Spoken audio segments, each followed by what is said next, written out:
మంత్రిగా వీరాంజనేయ స్వామి మేలు అంటాడు దేవుడు.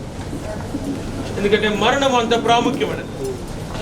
క్రీస్తుని ఎరగకుండా మనం ఒకవేళ మరణిస్తే లాభకరం. ఇదే నాకు ఆనందం. ఎందుకంటే మరణిస్తే మనం ప్రభు దగ్గరికి చేరతానుసారుడు అని సెలవిస్తాడు. కానీ దావీదు మరణానికి అతీతుడుగా, అవి దేవుని చిత్తానుసారుడే, దేవుని హృదయానుసారుడే. కానీ మరణమును రుచి చూడకుండా లేడు.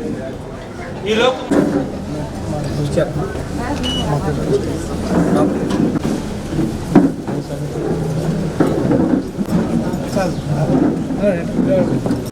దేవుడు గొప్ప ఆధిక్యతను అంకుల్కి దేవుడు దయచేశాడు.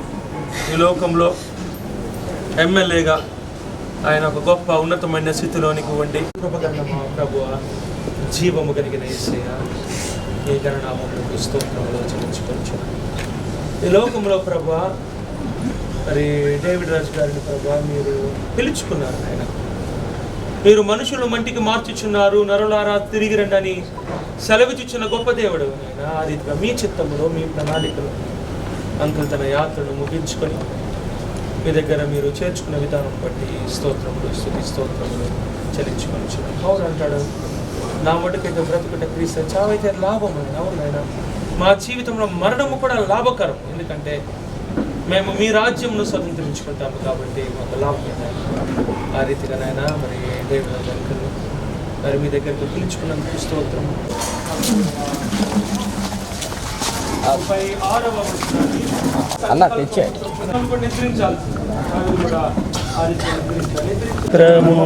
గానము చేయుటయే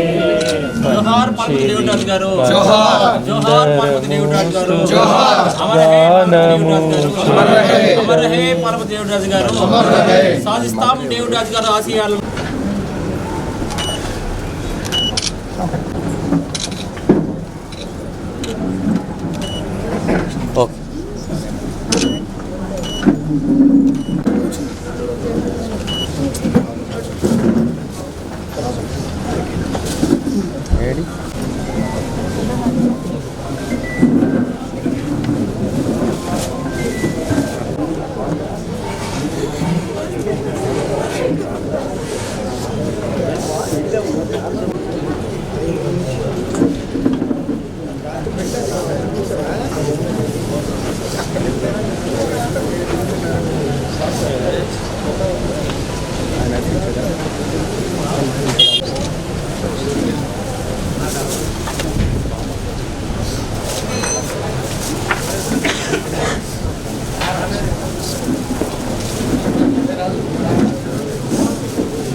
ఎవరు ఒకరు ఏదైతే మీరు అడిగారు నేను వచ్చాడు, ఆల్రెడీ వచ్చాడు. ఒక నిమిషం, సో ఒక నిమిషంలో అయిపోయింది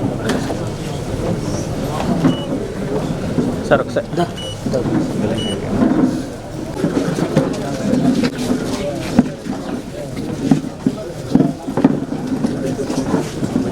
ఎస్సీ నాయకుడు, పల్లెటూరులో మారుమూల ప్రాంతాల నుంచి వచ్చి తెలుగుదేశం పార్టీలో ఎంపీపీగా, జడ్పీ చైర్మన్గా, అదేవిధంగా 2 పర్యాయాలు శాసనసభ్యుడిగా ఎల్ఎన్ సేవలు చేసినటువంటి పాలపర్తి డేవిడ్ రాజు గారు గత కొద్ది రోజులు అనారోగ్యంతో హాస్పిటల్లో ఉండి నిన్న అకాల మరణం చెందటం బాధించింది. వారి పవిత్రాత్మకి శాంతి కలగాలని, ఈ విషాద సమయంలో వారి కుటుంబ సభ్యులకి నా ప్రగాఢ సానుభూతిని తెలియజేస్తున్నాను. రాజకీయాల్లో ఉన్నంత వరకు కూడాను ఆయన విలువలతో ఉన్నారు, ప్రజలందరూ కూడా అందుబాటులో ఉన్నారు. ఈరోజు కూడా ఆయనతో మొదటి నుంచి సాన్నిహిత్యం కలిగిన నాయకులందరూ కూడా ఇక్కడికి వచ్చి ఆయనకు నివాళులు అర్పించడం కూడా చూస్తుంటే వారికి ప్రజలతో ఉన్నటువంటి అనుబంధాన్ని తెలియజేస్తుంది. మరొకసారి వారి ఆత్మశాంతి కావాలని భగవంతుని ప్రార్థిస్తున్నాను. ముద్ర వేసుకొని ప్రజలకి అందుబాటులో ఉంటూ రాజకీయాల్లో చిరస్థాయిగా నిలిచిపోయినటువంటి వ్యక్తి. పార్టీలకు అతీతంగా ఆయన్ని అందరూ కూడా గౌరవిస్తూ ఉంటారు. పేద బడుగు బలహీన వర్గాలకి దగ్గరలో ఉంటూ రాజకీయాల్లో అందరినీ కూడా దగ్గర తీసుకొని ఆదరించినటువంటి మహోన్నతమైన వ్యక్తి పాలపర్తి డేవిడ్ రాజు గారు. ఆయన మృతి మా అందరికి కూడా బాధాకరం. కుటుంబ సభ్యులకు మేమందరం కూడా ప్రగాఢ సానుభూతిని తెలియజేస్తాం.